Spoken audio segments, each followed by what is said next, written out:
Imagine you want to reduce your risk for a heart attack. What should you do? Should you try running? Eat healthy? Forgive others? Actually, it's all of the above. While forgiving others might seem like a surprising choice, according to one medical researcher, forgiving others can serve as a protective factor against future cardiovascular disease. And other researchers reported that the act of forgiveness may be related to overall reductions in blood pressure levels and may aid in cardiovascular recovery from stress. Whatever the medical effects, it is certain that forgiving others can help us find peace. Many years ago, I heard a story in General Conference that's always stuck with me. President Gordon B. Hinckley told the story of a teenager who, just for fun, stole a credit card and bought a bunch of stuff, including a 20-pound frozen turkey. Well, this teenager, apparently not wanting to cook the turkey, threw it out of his speeding car right into the windshield of a car coming toward him. As a result, the driver of the car had to receive extensive surgery and literally years of physical therapy. Quoting from a newspaper article about the trial when this boy was caught, President Hinckley recounted the following. The victim, Vittorio Ruvolo, a 44-year-old former manager of a collections agency, was more interested in salvaging the life of her 19-year-old assailant, Ryan Cushing, than exacting any sort of revenge. She pestered prosecutors for information about him, his life, how he was raised, and so forth. Then she insisted on offering him a plea deal.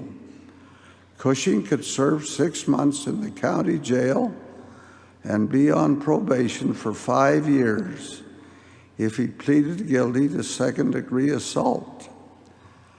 Had he been convicted of first-degree assault, the charge most fitting for the crime, he could have served 25 years in prison, finally thrown back into society as a middle-aged man with no skills or prospects. But this is only half the story.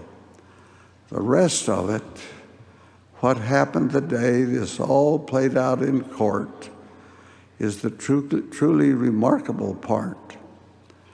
According to an account in the New York Post, Cushing carefully and tentatively made his way to where Ruvolo sat in the courtroom and tearfully whispered an apology. "I'm so sorry for what I did to you."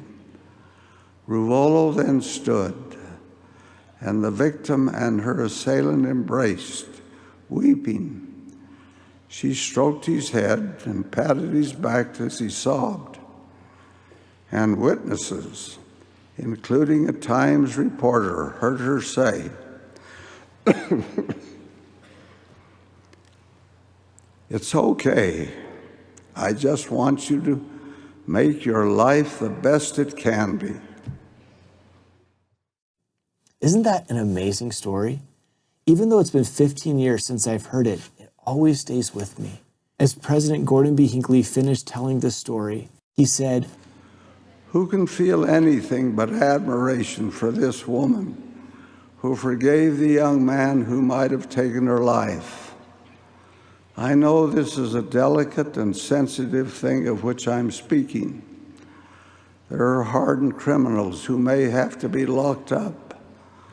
There are unspeakable crimes, such as deliberate murder and rape, that justify harsh penalties. But there are some who could be saved from the long, stultifying years in prison because of an unthoughtful, foolish act. Somehow forgiveness, with love and tolerance, accomplishes miracles that can happen in no other way. The great atonement was the supreme act of forgiveness. The magnitude of that atonement is beyond our ability to completely understand. I know only that it happened, and that it was for me and for you. Thinking about what Jesus Christ did for us makes these words directly from the Savior even more impactful. Jesus said, Ye ought to forgive one another, for he that forgiveth not his brother his trespasses standeth condemned before the Lord. I, the Lord, will forgive whom I will forgive, but of you it is required to forgive all people. And you ought to say in your hearts, Let God judge between me and thee, and reward thee according to thy deeds. For some people, this can be a very hard teaching to accept. I remember talking with one person who had been deeply abused. She felt like if God wanted her to forgive, then she couldn't accept God. I loved what Elder Holland recently taught regarding the Lord's commandment regarding forgiving others. It is, however, important for some of you living in real anguish to note what he did not say. He did not say, you're not allowed to feel true pain or real sorrow from the shattering experiences you've had at the hand of another. Nor did he say, in order to forgive fully, you have to re-enter a toxic relationship or return to an abusive, destructive circumstance.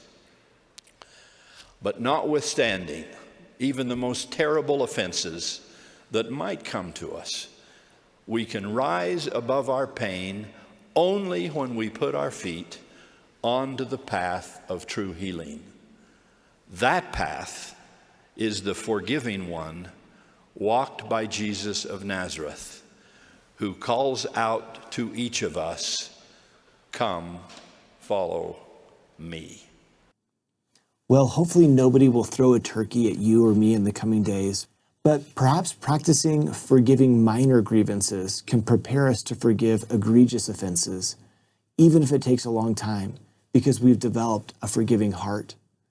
Although it's not always instantaneous and it's not always easy, great blessings will come into our lives as we willingly forgive others.